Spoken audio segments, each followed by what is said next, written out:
Disclaimer, मेरी आप सबसे गुजारिश है, ये वीडियो सिर्फ एंटरटेनमेंट के लिए है, तो लिहाजा इस वीडियो को अपने दिल के फेफड़ों पे मत लेना। ज्यादा तबीयत खराब हो तो किसी अच्छे डॉक्टर के पास जाकर अपना इलाज करवा लेना। गोपी की सास कोकिला घर में झाड़ू लगाते हुए गुस्से में मन ही मन भुनभुना रही थी।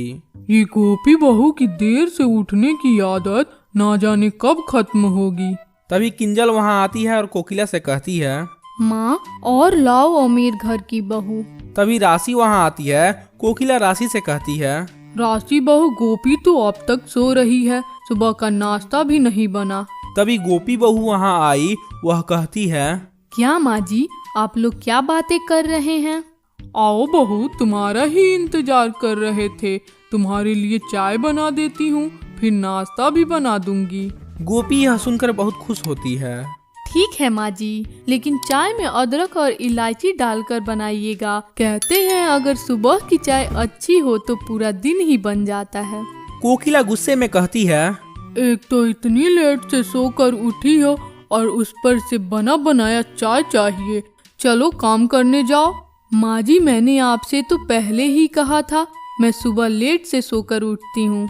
इतना लेट से कौन उठता है, घड़ी देखी हो? कोकिला को गुस्से में देख राशि गोपी से कहती है, गोपी बहन, चलो हम दोनों मिलकर जल्दी से सारा काम निपटा लें। दुकान से खाना लेने स्टाफ आता ही होगा। तुम जाओ किचन में जाकर आटा गूंथ कर रोटी बना लो, मैं बाकी काम कर लेती हूँ। गोपी किचन में जाकर रोटी बनाने लगती है। वो रोटी बनाते बनाते गुस्से में बोलती है, इतनी सारी रोटियां मैं कैसे बनाऊंगी? अपने घर पर तो चूल्हे के पास भी नहीं गई थी। इतने में उसके दोस्त का फोन आ जाता है। वह उससे बात करने में इतना व्यस्त हो जाती है कि उसे जरा भी ध्यान नहीं होता कि वह तावे पर रोटी डाली है।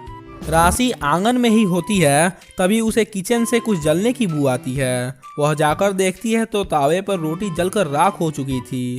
वह कोकिला को आवाज देती है। कोकिला भी वहां आ जाती है। गोपी की ऐसी हरकत पर कोकिला उसे बहुत डांटती है। राशि कोकिला से कहती है, माँ जी, मैं रोटियां सेक देती हूँ, स्टाफ बाहर खड़ा है। कोकिला गोपी से कहती है, बहू, तुझसे तो रोटियां बनेगी नहीं, फिर तुम बाजार से जाकर सब्जी लेते आओ। गोपी सब्जी लेने बाजार में गई होती है। तभी उसे मंडी में एक साधुनी औरत जमीन पर गिरी हुई दिखाई देती है। गोपी उसके पास जाकर उसे उठाती है और पास के ही अस्पताल में ले जाकर उसका मरहम पट्टी कराती है। माँ जी चलिए, अब मैं आपको आपके घर छोड़ देती हूँ। साधुनी औरत कहती है, मेरा घर यहीं पास में ही है, मैं चली जाऊंगी।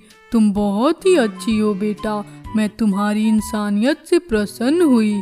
बताओ तुम्हें क्या चाहिए? माँ जी, मेरे पास भगवान का दिया सब कुछ है, बस आप कुछ ऐसा चमत्कार कर दीजिए जिससे मैं घर का सारा काम चुटकियों में कर लूँ। साधुनी औरत गोपी को एक मंत्र बताती है और कहती है, तुम जब इस मंत्र को बोलोगी तो तुम्हारे सारे काम चुटकियों में हो जाएंगे। लेकिन हाँ, इतना ध्यान रखना कि तुम्हें यह मंत्र बोलते हुए कोई ना देखे, नहीं तो इसकी सारी शक्तियाँ चली जाएंगी। गोपी मंत्र पाकर बहुत खुश हुई। धन्यवाद माता जी, धन्यवाद। आपने आज मेरी सारी दुख पीड़ा खत्म कर दी। गोपी वहाँ से अब घर चली आती है। शाम को खाना बनाने का समय हो चुका था। गोपी किचन में जाकर मंत्र पढ़ती है। मंत्र पढ़ते ही किचन का सारा काम बस 5 मिनट में ही पूरा हो गया। केवल 5 मिनट में ही गोपी रोटी, सब्जी और खीर बनाकर तैयार कर दी। यह देख सब हैरान हो जाते हैं। कोकिला राशि से कहती है, मेरी गोपी बहू कितना समझदार हो गई है, सारा काम फटाफट कर ले रही है। राशि कोकिला की बातें सुनकर सोचने लगी। मुझे तो लगता है दाल में कुछ काला है। जो कल तक काम के नाम से भागती थी, वो आज बिना कहे सारा काम इतना जल्दी से कर ले रही है। इसका तो पता लगाना ही पड़ेगा। गोपी अगले दिन किचन में जैसे ही मंत्र पढ़ती है, वैसे ही उसका खाना बनने का काम शुरू हो जाता है। किचन में बर्तन अपने आप ही हवा में उड़ रहा था। यह सब राशि देख लेती है। राशि डर जाती है और अपनी सास को आवाज लगाती है, माँ जी जल्दी आइए, देखिए किचन में कोई भूत आ गया है।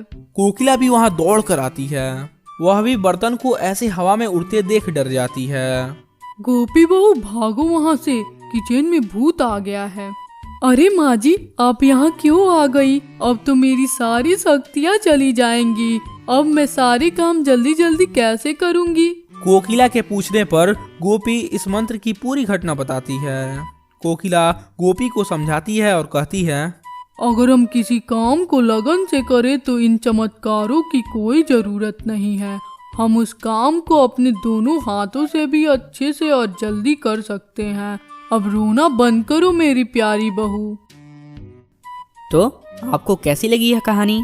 अगर कहानी पसंद आया हो तो वीडियो को जरूर लाइक कीजिए और ऐसे ही मज़ेदार कहानियाँ देखने के लिए चैनल को सब्सक्राइब कीजिए।